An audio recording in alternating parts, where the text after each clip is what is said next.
All right, thank you, Jackie, and good morning, everybody, and thank you so much for being with us today.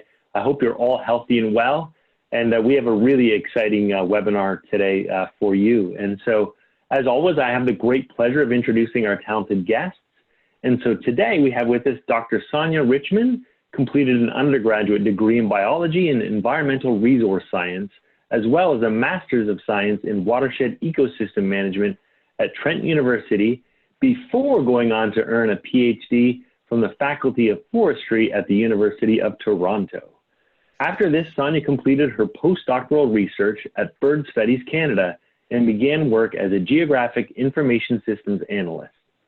Sonya has presented at professional and academic conferences, published peer-review articles, and more recently worked on analyzing the bird breeding atlases for British Columbia, Manitoba, Ontario, and Quebec. Welcome, Sonya.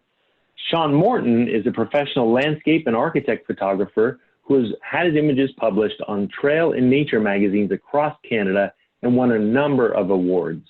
Sean has photographed trails from across Europe, including the renowned Camino. His current projects are photographing the length of the Great Trail, showcasing Canada's cultural diversity and natural beauty. Between 2014 and 18, our two guests hiked across Ontario on the Bruce Trail, ventured across Spain, trekked across France, and hiked the length of Portugal on the Camino Portuguese. Starting on June 1st, 2019, Sonya and Sean began hiking across Canada along the 24,000-kilometer long Great Trail, formerly the Trans-Canada Trail, promoting diversity in outdoor activities and striving to inspire youth to reconnect with nature through birding and citizen science. So far, they've trekked more than 3,300 kilometers across Newfoundland, Cape Breton, and Nova Scotia, as well as Prince Edward Island, New Brunswick, and into Quebec. In their presentation today, they're going to share stories of their time along the Great Trail, the world's longest recreational trail. A great welcome to you both, Sonya and Sean. Over to you. Well, thank you very much. Thank you for the very nice introduction. And thank you everyone for taking a few minutes to listen to the virtual version of our talk today. My name is Sean Morton, and of course I'm joined with Sonya Richmond here. Until recently, we lived in Ontario, and Sonya worked at Bird Studies Canada, which is now Birds Canada, and I worked as a photographer. Over the past year, we sold our house and we put our careers on hold and donated most of our possessions to pay for and begin this 4-year, 24,000-kilometer hike across Canada on the Great Trail. Today, we'll be explaining in a little more detail what we're doing, sharing some of our reasons for undertaking this journey, elaborating on our goal of diversifying participation in the outdoors and connecting people to nature through citizen science and birding. We're going to share some photos and stories from the trail and explain why we're encouraging people to connect to nature through citizen science, and of course, birding in particular, as well as outline some of the things we've learned during our first year on the trail. So, as Sean said, we are in the middle of hiking across Canada, which is not something most normal people regularly do. Now, it might sound impressive, walking carefree each day, trekking from sea to sea and sleeping under the stars.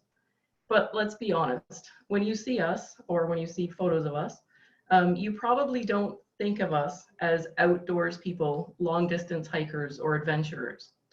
But that's the thing we're trying to show people as we cross the country. To be an explorer, to be a hiker, or to be an adventurer, you don't need to be a professional athlete.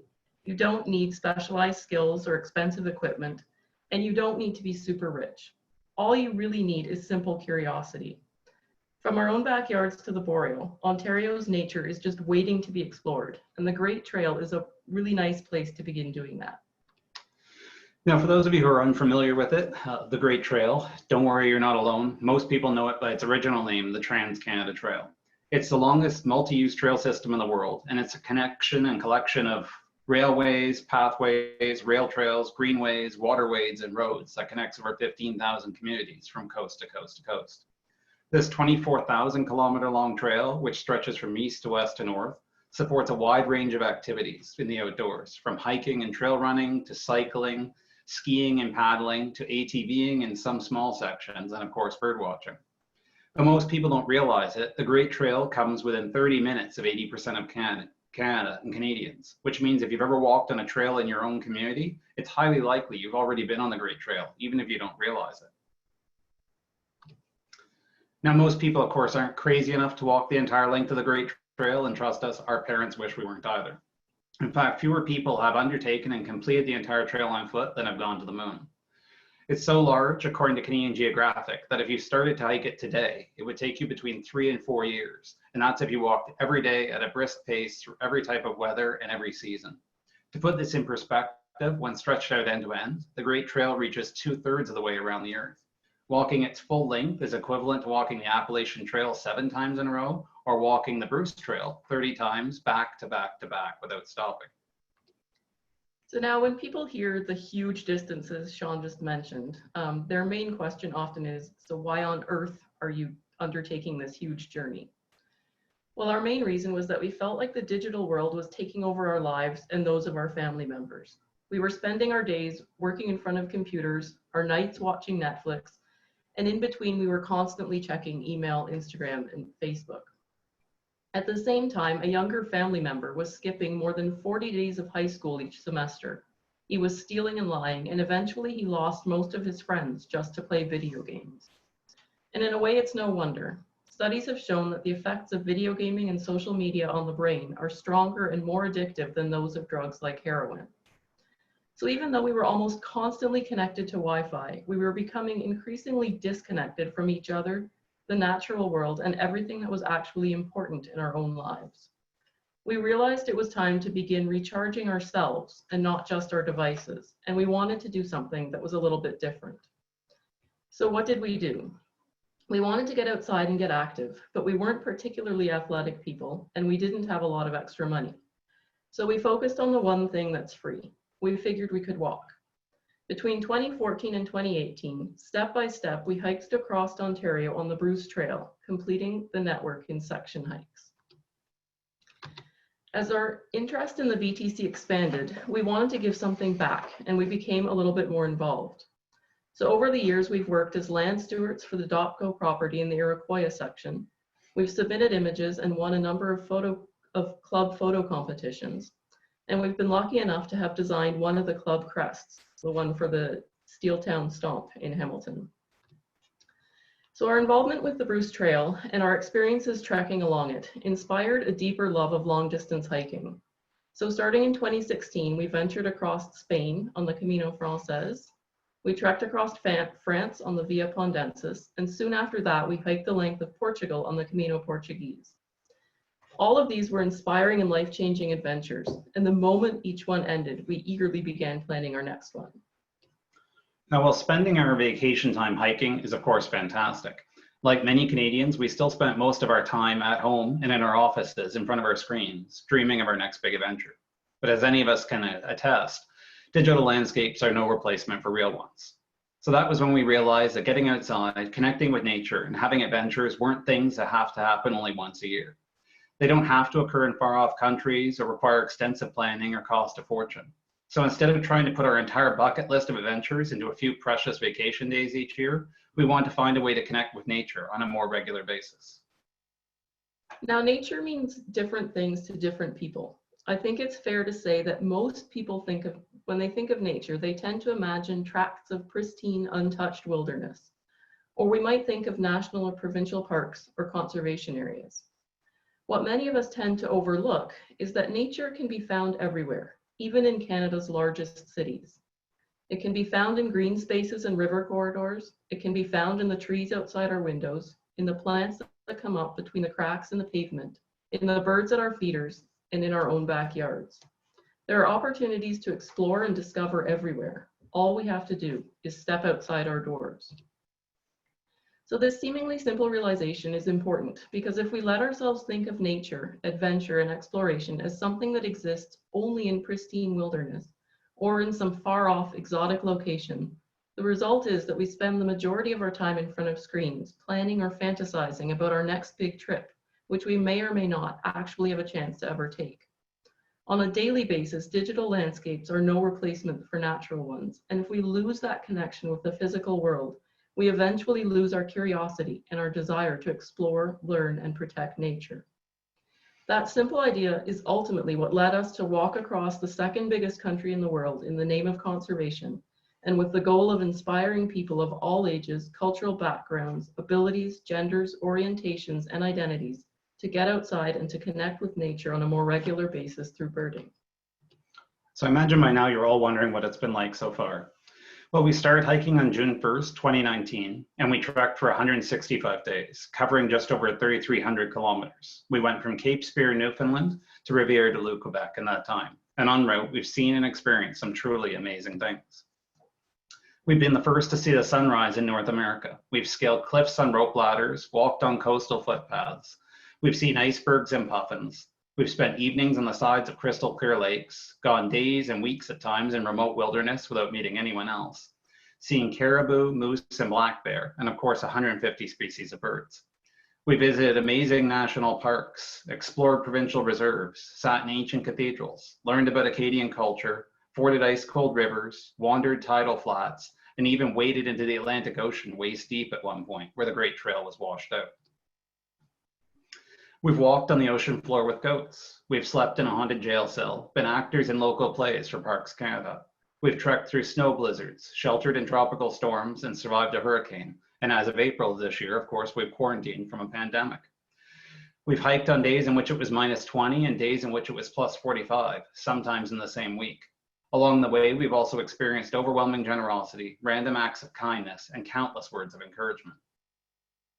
Each day, depending on weather, terrain, and water availability, we hike an average of between 20 and 25 kilometers on the Great Trail, so really not that too far. This number, however, is varied from 5 kilometers on the East Coast Trail in Newfoundland, when we ended up scaling a cliff face on a rope in the middle of a snowstorm, to as much as 50 kilometers day after day on the roadways of New Brunswick, when we ran out of water and there only seemed to be endless stretches of property and deforestation, and as such, we couldn't stop for the night. We carry everything we need on our backpacks, and our packs normally weigh between 40 and 50 pounds, depending on how much food we're carrying. The image you see on the top of the screen here reflects approximately what we would carry for 2 people hiking for 7 days without any alternatives for resupply. This means we carry enough to each have 2 packets of oatmeal in the morning, along with our coffee and tea, 2 trail bars while we hike throughout the day, and we split a mixture of 2 packets of rice and 1 packet of beans for dinner each night. Our daily routine usually involves us getting up at 6 or 7 a.m., having breakfast, packing out around 8 a.m., and hiking until about 5:30 p.m. or so, at which point we set up camp, wash dishes, wash ourselves if at all possible, make dinner, filter water for the evening and for the next day. And then around 8 or 9, about the time any one of us would want to stop moving and lay down, that's actually when our workday begins. It's at this time we sit down and write our journals, draft and post our daily blogs, process photographs, update social media, answer emails and inquiries if possible. And all this usually takes us till about 1 a.m. If we're preparing for a presentation or finalizing an article for publication, this can be pushed much later into the evening, and oftentimes we didn't even get the chance to sleep. To put this in perspective, in 2019, we took, sorted, and edited 139,000 pictures, wrote 300 blog entries, averaging 1 entry for every 25 kilometers covered, and aided in the publication of 54 articles, all while hiking across the Maritimes. All this is done on a budget of $20 a day, which means that most of the time we're trekking, we camp. This is either wild camping on the side of the trail where it's permitted and it's legal, or in provincial, national, and private campgrounds where available. At times, we've also been fortunate enough to be invited into people's homes to get a rest or camp in their yards, where we also get a chance to get cleaned up and launder our clothes, which is a heaven sent. Now, $20 a day doesn't sound like a lot of money, but spread over 1,200 days or 4 years, it does add up, especially when you consider the expense. This comes on top of outfitting ourselves, maintaining our gear and electronics, switching our camping equipment between seasons, replacing worn out clothing, in addition to costly mistakes like destroying a camera on a beach during a lens change or dropping binoculars on coastal rocks, as well as staying in hotels during hurricanes and blizzards. And this is what the first 165 days of walking on the Great Trail generally looked like for us.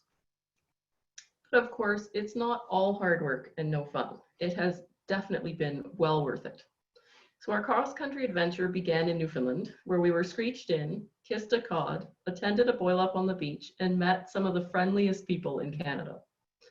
Now, the Great Trail in Newfoundland offers 2 very different experiences along 2 very different routes.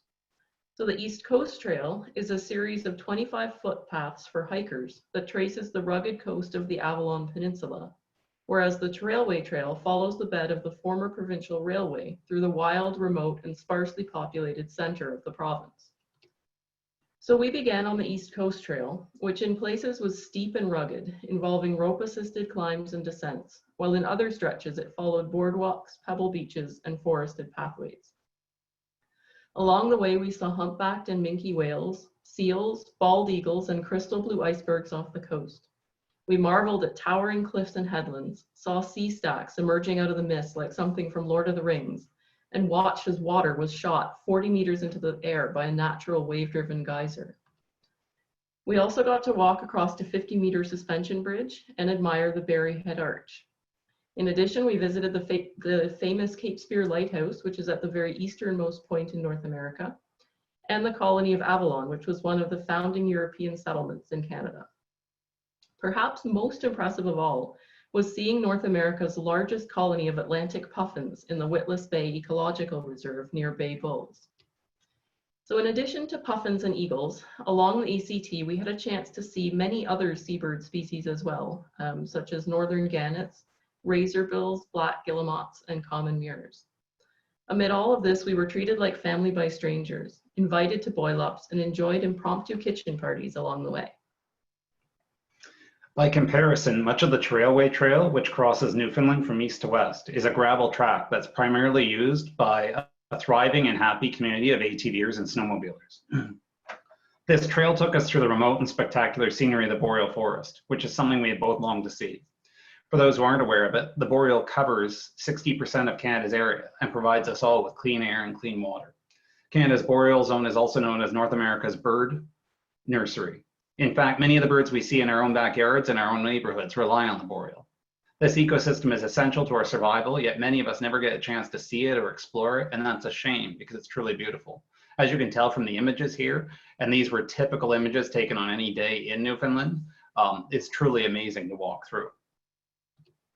On the trailway, many of our days began with the sounds of loons on pristine lakes and the sight of the sun rising over bogs filled with wildflowers. We were also privileged to watch a herd of caribou run in front of us on the plateau one day, be visited regularly by moose, and we woke up to find these two bears outside of our tent one morning, as well as sharing the trail with this cute little pine marten one afternoon. In terms of the birds we saw, we enjoyed species such as the boreal chickadee, Canada jay, ruby-crowned kinglets, pine grosbeak, flycatchers, and of course countless warblers. As we crossed Newfoundland, most of our adventure was in this blessed wilderness that was amazing and hard to leave. But when we reached Cape Breton in Nova Scotia, this changed somewhat. So the Great Trail in Cape Breton in Nova Scotia began right off the ferry terminal in North Sydney, and it took us into the famous Cape Breton Highlands National Park, to the home of Alexander Graham Bell, and along the Celtic shoreline into Nova Scotia. En route, the trail provided panoramic views down the coast. It took us through scenic forests and past several important birding areas. One of the highlights for us was the 92-kilometer-long stretch known as the Celtic Shores Trail, which runs along the coast of Cape Breton Island, winding through the communities of Judique, Port Hood, Mabou, and Inverness. Along the way, we found active fishing harbors, pristine beaches, exhilarating views out over the ocean, museums, and quite a few restaurants. We also marveled at the huge number of bald eagles that were in the Brass Door Lake region, and we got an opportunity to see many different kinds of shorebirds, including semi-palmated plovers, least sandpipers, ruddy turnstones, and willets along the shoreline. In addition to all of this, we enjoyed the Celtic music of the Rankin family and savored fresh lobster while watching the sun set in the Atlantic Ocean. Now, beyond the culture of Cape Breton, the natural wonders of Nova Scotia were something we had longed to see as well. Among our favorites was visiting the Bay of Fundy and getting to see the tidal bore in Truro. The Bay of Fundy is home to 16-meter tides, and they're the highest in the world. When the tide comes in, it starts to fill all the rivers that naturally flow out into the bay. And a tidal bore looks like a small wall of water traveling up these rivers, and it occurs at the exact moment when the rivers change direction and begin flowing in the opposite way. In addition to the tides, the vast mudflats that are exposed at low tide are one of the most important stopover points for migrating birds in North America. And we visited during the fall, and so we had a chance to see lots of different species of birds, including osprey, greater yellowlegs, black-bellied plovers, ringneck pheasants, and wood ducks. This is, of course, only a brief sampling of the amazing trails and sites we saw in Nova Scotia. Sections of the Great Trail here, including the Guysborough Nature Trail, Musquodoboit Harbour, Cole Harbour, and Atlantic Seaview trails throughout the province, are all amazing ways not only to see the countryside and let you explore the culture, but let you see nature as well. They also enable you to take a cultural journey through Mi'kmaq and Acadian history. So next on our journey, we ventured across Prince Edward Island, and we would have to say that out of the 3,000 kilometers of Great Trail in the Maritime Provinces, in our opinion, the crown jewel is PEI's 435 kilometers of Confederation Trail. While PEI might be the nation's smallest province, it boasts one of the nicest trail systems that we've seen yet. So the Confederation Trail runs from one tip of the island to the other, forming a complete network of pathways across the province. The entire trail is kept in immaculate condition, and it's composed of extraordinarily well cared for pathways that run under corridors of shade trees. It features information plaques along the route, distance signage, and shelters for resting, picnicking, or camping along the way. So all of these are things that you could only pretty much dream of along other parts of the Great Trail. So the nature of the Confederation Trail, with its beautiful rolling hill scenery, its quaint villages, and its broad bay seascapes, makes it the perfect means for island-wide exploration. You really couldn't ask for more. In Prince Edward Island, we toured the province from the ferry to the Confederation Bridge, relishing the hospitality of Charlottetown, resting on the red sand of its endless beaches, and enjoying the natural beauty of the island while taking in as much of Green Gables as we could. En route across the province, we also saw a ridiculous number of great blue herons, as well as a variety of forest birds, such as common yellowthroats and northern flickers, shorebirds, and of course, waterfowl as well. So in terms of exploring nature, PEI is a wonder that needs to be experienced. The next province we visited, and the last we'll talk about today, was New Brunswick, where we explored Acadian heritage, relaxed in peaceful forests, waded through marshlands while birdwatching, and enjoyed amazing urban trails. If there's one word to describe the Great Trail in New Brunswick, it's diverse. This trail takes us from the base of the Confederation Bridge at Cape Germain, around the Bay of Fundy, through pristine coastal wilderness on the famous Fundy footpath. Afterward, we followed roads through rolling forested hills and spent days hiking along the beautiful St. John River. New Brunswick also offers fantastic urban pathways through its larger cities like St. John, Moncton, and Fredericton. In the university town of Sackville, the Great Trail becomes a fully accessible boardwalk that takes you through a 55-acre waterfowl park. Here, over 160 species, including double-crested cormorants, American widgeon, northern pintails, hooded mergansers, and white-throated sparrows, as well as over 200 native species of plants have been reported in the marsh. And even though it was pouring rain when we walked through there, this trail was full of people out enjoying the natural space within the city limits. The Riverside Trail in Fredericton is another example of a wonderful urban pathway in New Brunswick. The paved walkway took us through the banks, or along the banks of the St. John River, past beautiful historic estates, and underneath a majestic canopy of old hardwood trees. It took us to some of the capital city's top attractions and let us explore some of the region's history. And for all these reasons, the urban trails of New Brunswick, as well as the places they lead to, are an amazing experience. Now, there's really no way to summarize 5 months of hiking across our beautiful country in a presentation like this. But hopefully our whirlwind tour has given you an idea of some of the different kinds of experiences Canada's East Coast and the Great Trail have to offer in the Maritime Provinces. We've shown you photos of incredible wilderness and wildlife, and we've shared some of our favorite urban pathways. The reality is, by connecting 15,000 communities across Canada, and by visiting all the provincial capitals, quite a bit of the trail is either in or very close to urban areas. In other words, much of the Great Trail is outside the door of most Canadians, and because of this, it's free, easily accessible, and open to everyone to explore in their own way. So as Canadians, we have these incredible opportunities to connect with nature outside our own back doors, in our backyards, in our communities, and of course on our local trails like the Bruce Trail and the Great Trail. We're told all the time that being outside increases our self-esteem and self-awareness, that it reduces the effects of stress and anxiety, it improves our concentration, fosters creativity and innovation. And so the question becomes, why don't we capitalize on these amazing opportunities that are available to us right here where we live in our own backyards? While there are a lot of reasons, of course, there's often the sense that time in nature is non-productive and therefore a waste. We've heard this from teachers. There's a pervading social fear that being outside is dangerous and it should be avoided, and this is even before COVID. But it also has to do with the sense that connecting with nature is only possible or worthwhile if we're fully immersed in a pristine wilderness, or that real outdoor adventure requires us to travel to far off and exotic locations. And unfortunately, there's also a perception that outdoor activities are something only to be enjoyed by a select few in special locations and at certain times. We've been taught to think that nature is supposed to look a certain way, that to be outside, we have to look a certain way or be a certain type of person, but none of this is true. Nature is not in one special place, and it's not for one special person. Nature is wherever someone is trying to find it. The pursuit of nature and time outdoors is enough to make anyone a birder, an explorer, and an outdoors person. And this is a point that we've been trying to emphasize in communities as we trek. Now, hopefully our talk has done a little to help break down some of the perceived barriers we may have to getting outside every day. But of course, those aren't even the biggest issues that come into play for most of us on a daily basis, including our children. The biggest issue is, of course, screen time.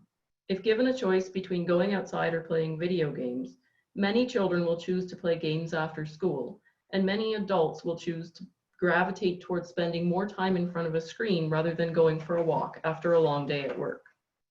Many youth clubs like the Scouts and Girl Guides, trail organizations, nature groups, and birding associations are finding it challenging to entice younger individuals to get outdoors, to have an interest in nature, and to be curious or explore. And this is largely because such activities take them offline and away from their screens. So the question then becomes, how do we break that cycle and get ourselves outside more often?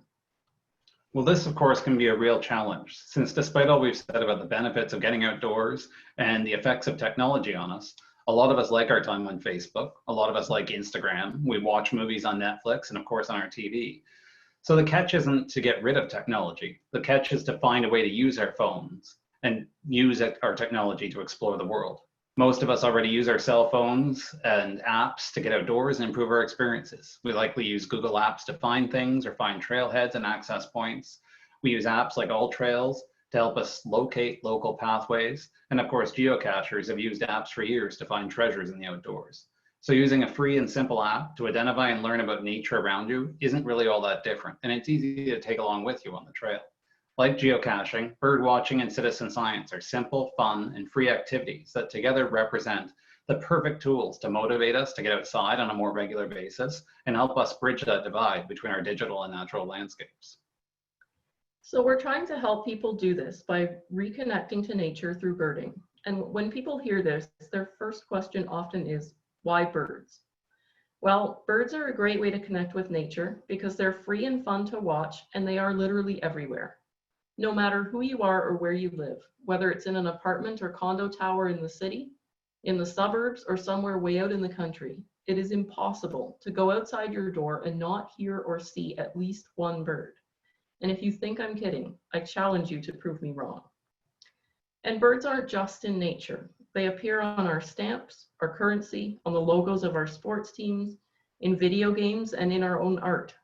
Almost everyone has a memory of the sound of a bird calling, whether it's the sound of loons up at the cottage or the scream of a red-tailed hawk in a movie. Most people are actually already closet birders, which means that birds are pretty much the perfect gateway species to connecting with nature and other wildlife. And more than all of this, birds are a great way to connect with nature because they need our help. So according to the latest State of Canada's Birds Report, some groups of birds are doing very well, like waterfowl and birds of prey. And actually those two groups represent a really nice example of how widespread conservation efforts across North America have made a huge difference in helping birds rebound and thrive. Other groups like grassland birds and aerial insectivores, which are birds that feed on flying insects, are not doing so well, and they need our help. So where do we begin? Well, the first step is simply to learn your birds, and one of the best places to begin is in your own backyard. So if you don't already know who regularly comes to visit, start by learning the names and habits of those birds. Figure out things like, what time of year do they visit? What types of food do they like? What do they sound like? If there are some species that look similar, try to identify some markings or features you can use to tell them apart. Like maybe one has a white eye ring, or another has a striped crown. Perhaps they're different colors, blue, red, yellow, or they might be striped. Another great place to begin learning your birds is to visit a local important bird area. So for those of you who are unfamiliar with this concept, an important bird area is pretty much exactly what the name says. It's an area that's important to birds. So this can be because it supports a high diversity of different species, or because it provides habitat for rare or threatened species, or because it's used as a stopover site for migrating birds that need to rest and refuel.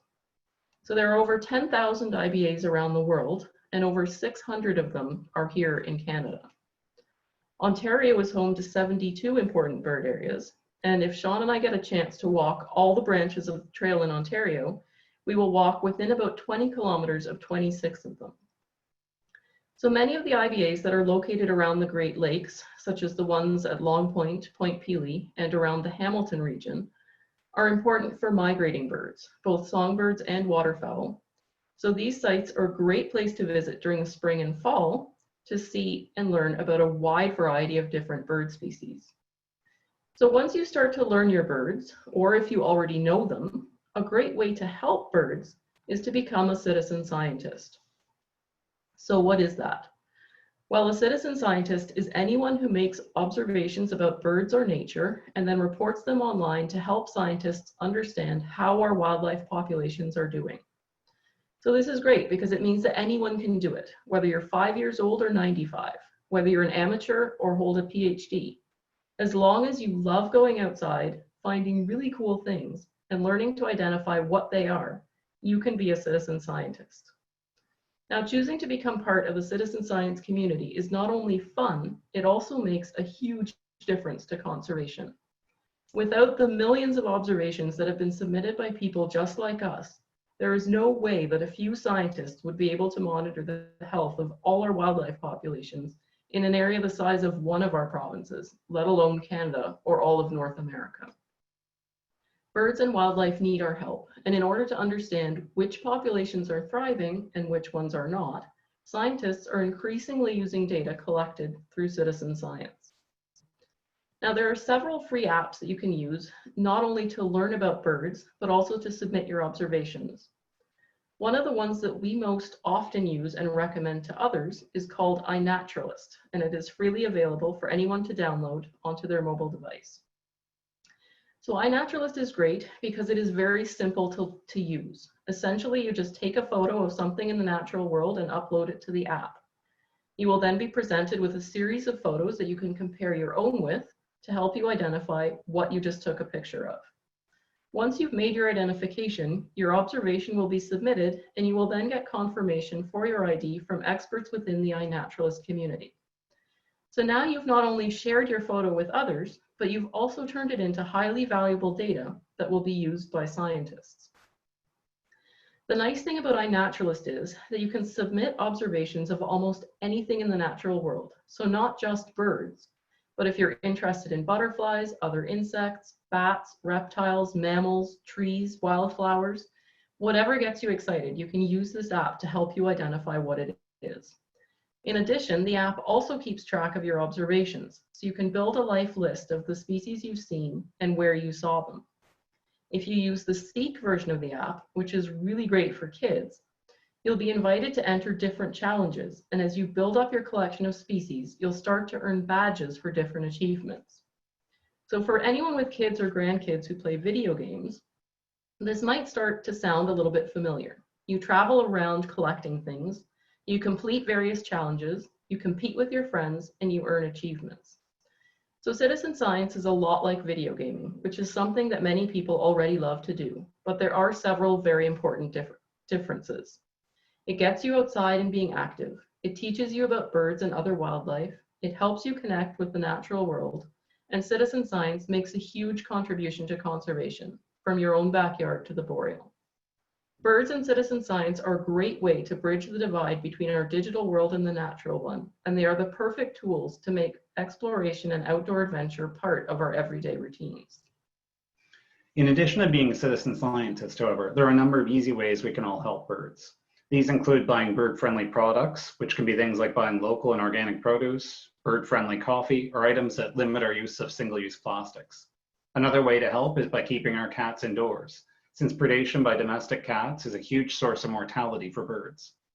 We can also help by keeping our yards and houses bird-friendly, such as planting shrubs and bushes that help provide shelter and planting native plants that provide seeds and nectar, as well as leaving some brush over winter, which can help improve habitat and coverage for birds. Next, we also advocate that people try to prevent window collisions by adding window decals that help break up the reflections and help birds notice where glass and buildings begin and where the sky is. And finally, turning out your lights can do a world of good for birds. Bright lights at night can confuse night migrating birds. So especially during spring and fall periods, like right now, closing your curtains and closing your blinds, as well as turning off unnecessary lights outside, can only lower your bills, but it helps birds in a huge way. And of course, each of these are just simple steps which any of us can take and that together have a huge positive impact on birds in our own backyards. So the wonderful thing is, when you help birds, your actions have a positive impact beyond your own backyard, your own community, and even your own country. Many bird species are migratory, which means that every spring they fly north to breed in parts of Canada, and every fall they return to the southern US and parts of Central and South America to overwinter. This means that many of the birds we see in our own backyards and work hard to protect locally rely on other habitats as well as the ones we observe them in. In Canada, the boreal forest is one key example of an essential habitat that's particularly important for many birds. It's known as Canada's bird nursery because over 300 species of birds breed there, and it accounts for the well-being of between 3 and 5 billion birds.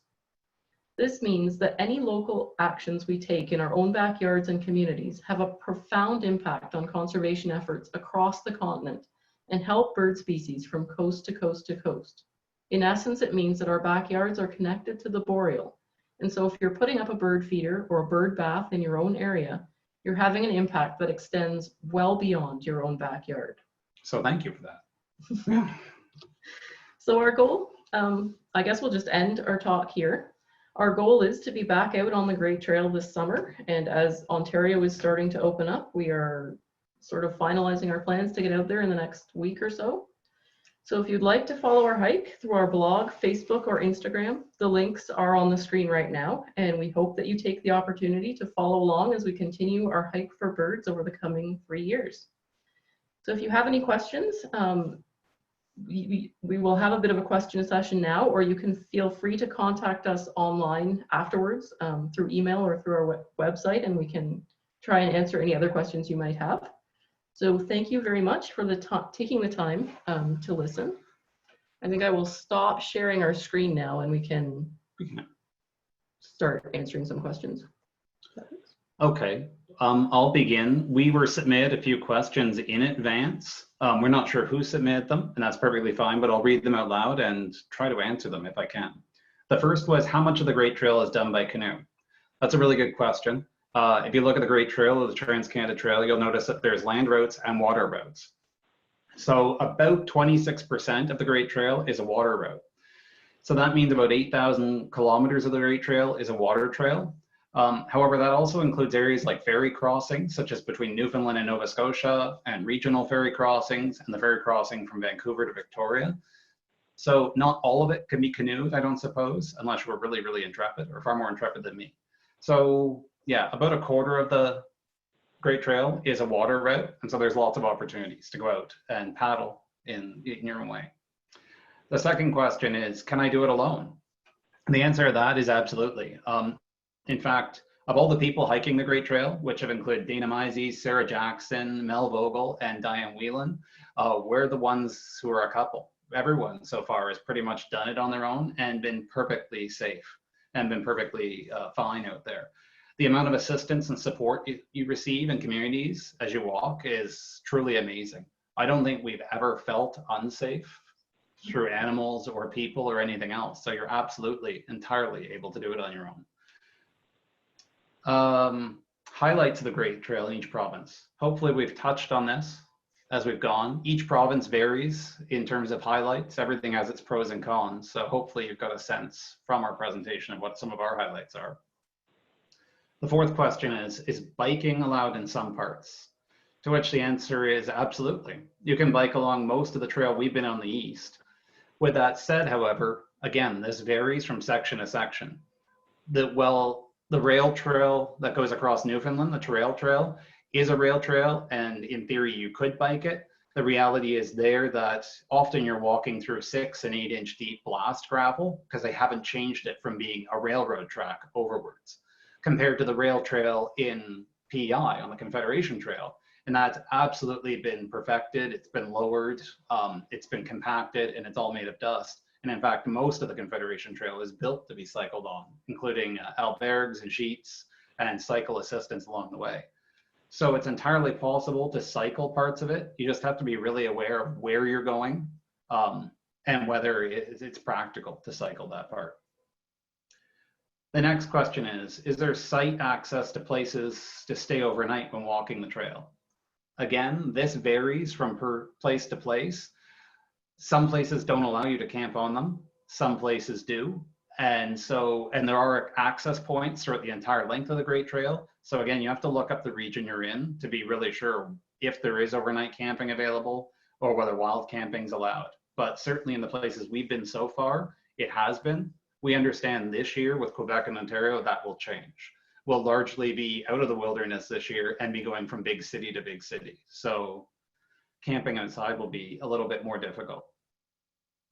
The next one, a really good question. What part of the Great Trail is closest to Toronto? Well, here's a good example. The Great Trail goes through Toronto and it stays in the GTA for about 800 kilometers. So if you're in Toronto, you're right next to it and you have some wonderful opportunities. From Pickering into Toronto, it follows the Pan Am path. And from Toronto to Hamilton, it's on the waterfront path. From Hamilton to Brantford, it's on a rail trail. It then goes to Peterborough, it goes to Niagara Falls, it goes to Brantford, Kitchener, Guelph, Barrie, and Orillia in the north. So again, if you're in the GTA, there's lots of opportunities. One of the things when looking up the Great Trail is to stop thinking of it in terms of a big trail and start thinking in terms of local trails. You'll often find it's much easier to find the Great Trail if you realize it's the waterfront trail. And once you click into that, then you'll be perfectly fine. We've seen in different regions we've gone across, there's more signage, say, for the East Coast Trail or the Confederation Trail or the Green Route in Quebec than there are for the Great Trail. So understanding what trails are in your region is actually a great way to get in touch with the Great Trail. Our next question. The Great Trail in our area seems to be mainly rail trails, great for cycling, but not so much for hiking. Are there sections in Ontario that you would recommend for hiking? Well, I think we've kind of touched on this. We don't know Ontario yet, so get back to us in a year and we'll be able to tell you which sections in Ontario are really great. But it varies from section to section and region to region. So some, as I was saying before, some rail trails are phenomenal for cycling and for hiking, and some are really challenging for hiking and would be really challenging for cycling. So you'll have to, I guess, wait a year and we'll be able to tell you. It seems like the Redo Trail and the Voyageur Trail might be two that are meant for hiking specifically, but we have not been on them yet, so we will let you know. The next question, what was your favorite area or section that you hiked and why? This is a tough one, and hopefully we've kind of covered this. Again, it varies from region to region. We both love the rugged nature of the East Coast Trail and the stretches of wilderness and the Trail Trail. It was really hard to enter the roadways of Nova Scotia after being out in the wilds of Newfoundland for over a month. With that said, as I've mentioned, each region has its highlights and the reasons for it. Newfoundland has these landscapes, Nova Scotia has music and culture, as well as these amazing boardwalks along the coastal lines. PEI has amazing communities and people from tip to tip. And New Brunswick has the Fundy Footpath, which is challenging in a lot of ways, but it's also really wonderful. Very beautiful. Mm-hmm. So it varies from day to day and depending on how you're feeling. And I guess the final question we were submitting in advance is, which parts of the trail can be completed backpacking? I guess it depends on what you think of as backpacking. In our case, the entire trail can be completed backpacking, except of course for the water sections. So if you mean complete wilderness, then you're looking at places like Newfoundland. If you mean established hard trails, then you're looking at the Fundy Footpath in New Brunswick, the Green Route in Quebec, or the Confederation Trail in PEI.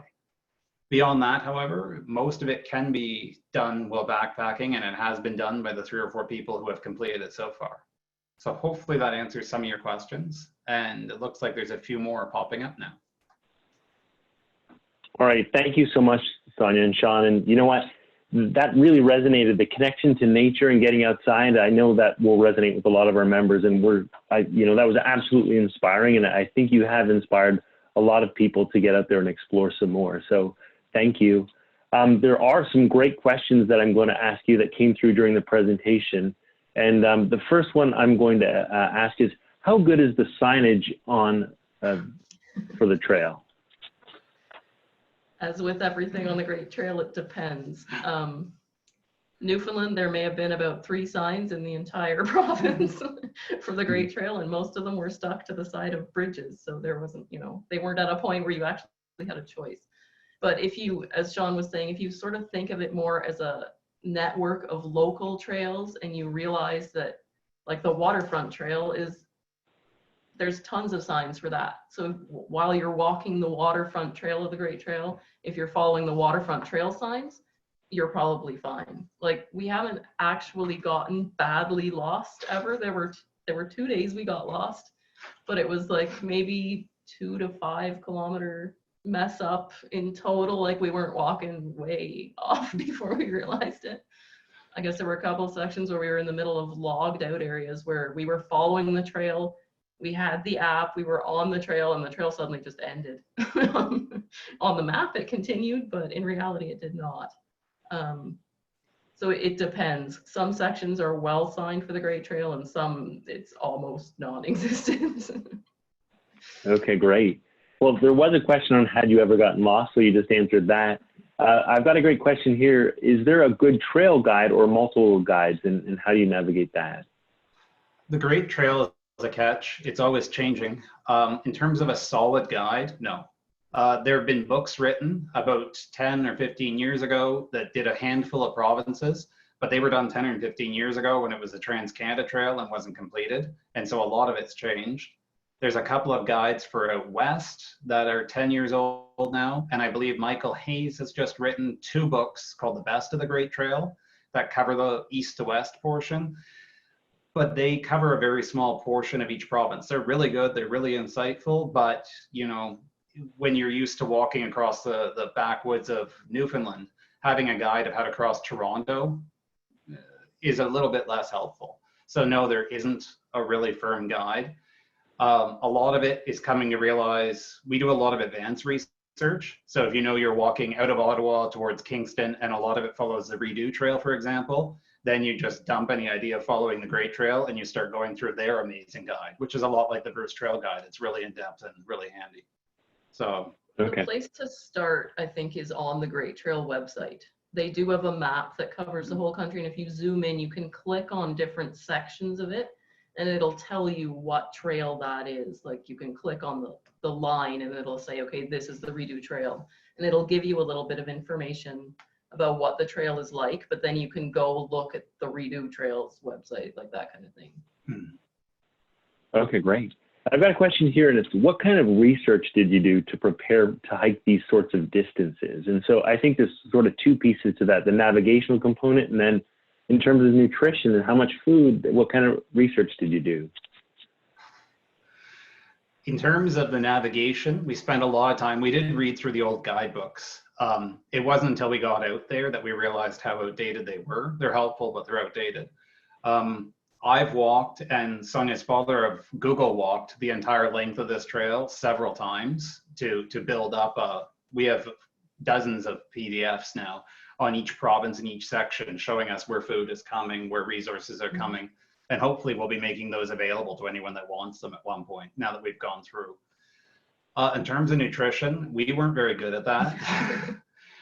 I went from 175 pounds to 140 pounds last year, and Sonia went from 125 to just under 100 pounds. So we actually needed to stop because when we got to Riviere du Loup, we weren't doing well. So hopefully this year, we'll try to do a bit better. It's really hard to stay nutritious on the trail because it's all about weight. And we already have, I mean, I can see some of the questions popping up.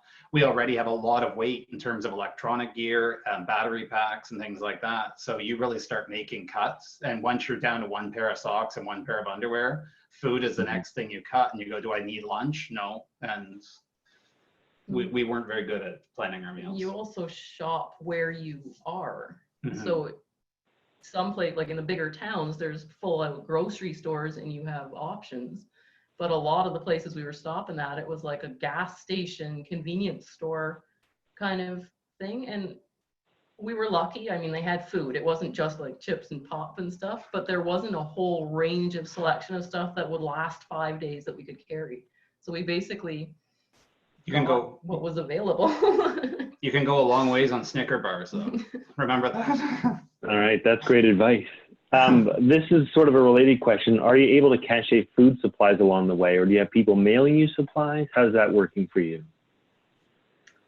A combination. My parents are our supply depot, and I think this year we're going to try and set up a little bit more resupply packets because we don't want to put stress on these communities that are still recovering from COVID, even when things are opening.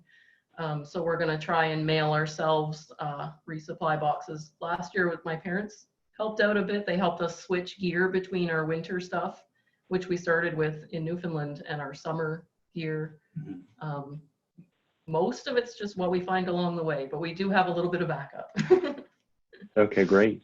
Here's a technical question. How do you keep your electronic devices charged? That is the question, yes. We carry a laptop, several cameras, a drone on us, so that's a main question. We were lucky last year. We received a funding source from the Bailey Fund, which supports bird outreach and bird research. And they purchased the backpack batteries that go in the backpack, but it's about 10 pounds of batteries. So anyone that's carried a backpack, that makes you weep. But yes, so that also means that about every 7 days, either we spend an afternoon in Tim Hortons plugged in, or we have to go to a hotel and plug in. So. Okay. All right, that's great. I've got two questions here on PEI specifically, and it says, how did you get onto and off of PEI as the Confederation Bridge is not walkable? Did you walk both directions in PEI and ferry in and out of Nova Scotia? So we took the, how did we do this? The we ferry. took the ferry to PEI over the water section. And then when we left, there's a shuttle for people that shuttles you over the Confederation Bridge. We actually ended up having to change our plans on PEI because we were there 2 days after Hurricane Dorian hit. We got off the ferry, and in the first 10 kilometers of trail, there was 112 trees, like huge trees down across the path. Like we were climbing over, under, around. It was a bit ridiculous. And half the island didn't have water or power when we got there. So we actually modified our original plans, and we just ended up walking from one tip of the trail up the road for a day to another tip of the trail in Montague, and then walk back to Charlottetown. And by the time, it was like 3 or 4 days after the hurricane, they'd cleaned the trail up. It was insane. Like this immaculate condition it's like an obsession there. It was clean, like we could walk 2 or 3 days later. But in terms of getting around, there's a lot of resources for cyclists, places to stay that cater to people with bicycles. There's transportation for that. So we didn't make use of any transportation between trailheads or accommodations, but I suspect you could work it out. I mean, the people of PEI are super friendly and super helpful too. So if you were tapping into that cycling community, I'm almost positive you could get something to work out if you were interested in like hiking from bed and breakfast to bed and breakfast or something like that. Okay, great. I've got a couple sort of comments. One just says, thank you so much for sharing your story and beautiful photos. I love all the suggestions to make the outdoors more interesting, especially for my kids. I can't wait to share this with my nephew. So thanks for that. And there's another one here that says, please extend my thanks to Sonya and Sean. Such an impressive presentation. They have truly prepared for this. Thank you so much. So, and then I've got two last questions for you. One, are you going to produce a guide? I don't know. It's daunting, and the trail is constantly changing. I mean, even this year, a lot of things that we've already prepared for, hotels, knowing where there's restaurants, going in to get like a super breakfast or something somewhere, that's all gone. So, or it's just not responsible for us to walk into a community and have breakfast there. So I don't know. We hope to write something at the end of all this, but that's 3 or 4 years down the road. Okay, great. And then, yeah, two last questions. And you touched on this a little bit in your presentation. Can you camp along the trail, and how do you manage to know where to rest for the night? How do you figure out where to stop? That's a really good question, and it changes day to day. I mean, sometimes there are places, like official places to stop, so we aim for that place. Like we know there's a campground, so we're just like, we'll walk till we get there. Or we can see a place that's, looks good. Other times we're using Google Maps. We're standing there zoomed way in on the Google Maps site, kind of looking like, oh, it looks like there's a stand of trees there and there's a water source nearby. So we'll aim for that. Sometimes we'll pick a spot that looks good from the satellite view, and we get there and we realize it's somebody's private property, or there's something there and we can't camp. And in that case, we just have to keep going. So it makes for some long days sometimes, just kind of searching for places where we can stop, but yeah. Okay, great. And then the last question is my own. I just want to know, what's the most exciting bird that you've seen in your travels that was like a thrilling moment for you? I guess the single moment was probably seeing a great horned owl on the trail. Like, we're really excited about owls and we really suck at seeing them. We never find them.